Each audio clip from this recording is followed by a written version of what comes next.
What is up guys, Coop here, and today we're going to be looking at some of the changes with Divinity Original Sin Divinity Edition. Divinity was one of the biggest things that grew my channel, and I figure I would go back and talk about some of the changes with this awesome new edition and get a little bit of that spark back for some of you guys who did play the game and maybe want to return. Now keep in mind, for any of the people that did buy it on Steam, this is actually completely free upgrade, so very awesome on them. So it's not like Skyrim or anything where you had to go and buy a separate version. This one actually comes in free if you did previously bought it, and I believe it still does for anybody that buys it on Steam. The first thing that you're going to notice is that obviously the graphics are a lot better, the shading quality, the overall just format, and I don't even believe my stuff is maxed out, but like stuff like fire and everything also shows up a lot more. Another thing that's changed too has been sort of the modes of how everything works. So Explorer mode is now what used to be sort of the classic and all that mode.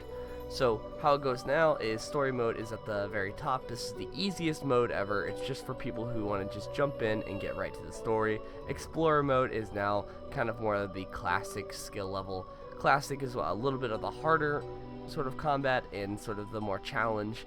And then tactician mode is obviously the, I believe, so it's been kind of separated into two modes. It's hard, but they also have honor mode as well, which is like where you only have one life. So that's something to keep in mind when jumping in.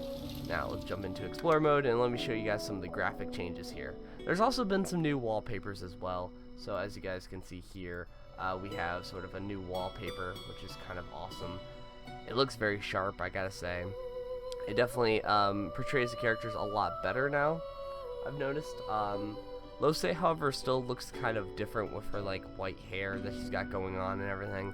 But one of the things I did appreciate was that there is some new artwork out there that's a lot more clean looking and things out there. They also did a little bit to Beast's story, but I don't want to spoil anything too much. However, Act 2 and Act 3 have been getting a little bit more of a cleanup. So the first thing you're going to notice is how much the shading has helped out. Also, now one of the things that's really cool is you can actually have it to where you can add invitations to friends and all that right in the beginning. So, which is super cool. So it allows you to be able to be like, hey, anybody can join this slot, and then, or you could just have nobody. So that's kind of cool out there. But as you can see, the shading quality is a lot better. There's actually reflections on some of the armors and things. So that's awesome right there, and it's outright. Other than that though, most of the gameplay and everything kind of plays the exact same.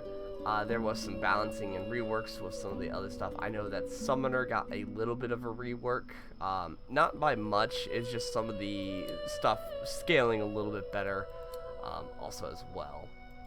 So there's not really many new talents and everything. However, what is nice is instead of it being a tidy description, they actually added icons and everything, so that way you can kind of learn them based off of like the icon as well.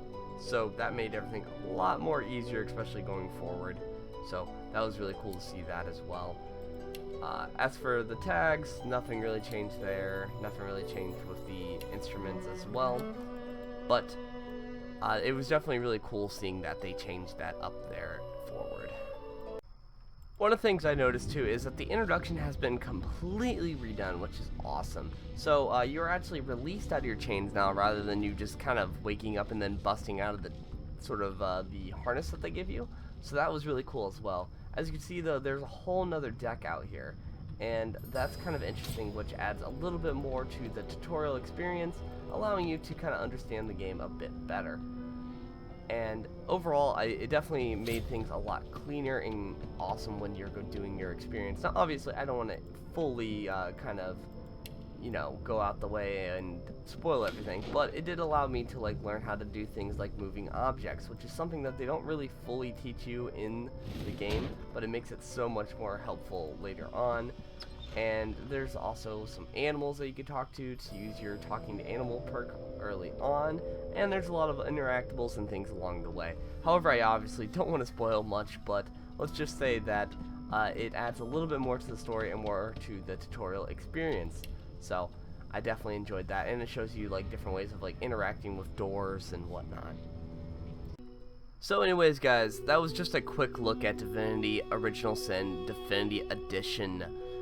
Basically, I just wanted to give you guys a short look at some of the things out there. I know a lot of you guys joined my channel originally for Divinity Original Sin 2 content, so I wanted to really get back out there and kind of show you guys some of the different changes that are going on. I've been thinking about maybe doing a Let's Play about it.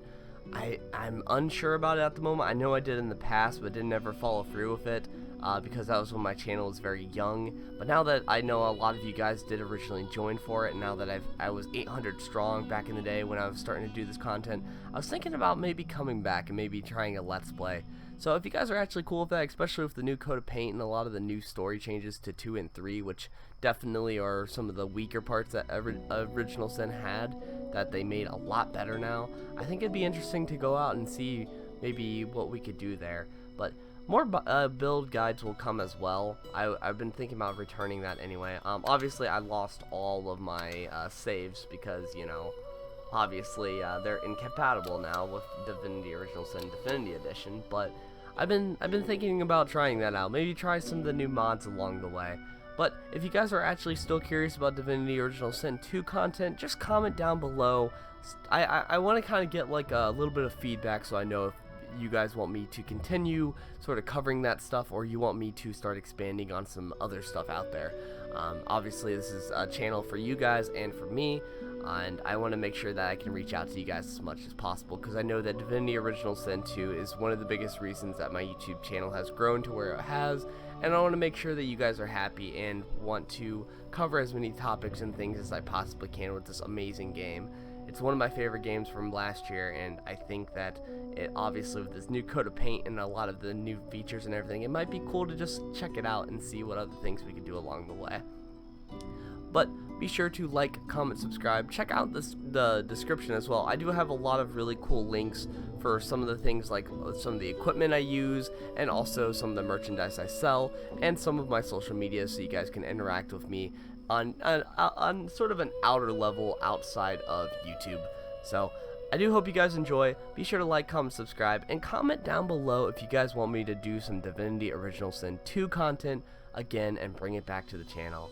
Anyways, stay baller, my friends, and I'll see you guys next time.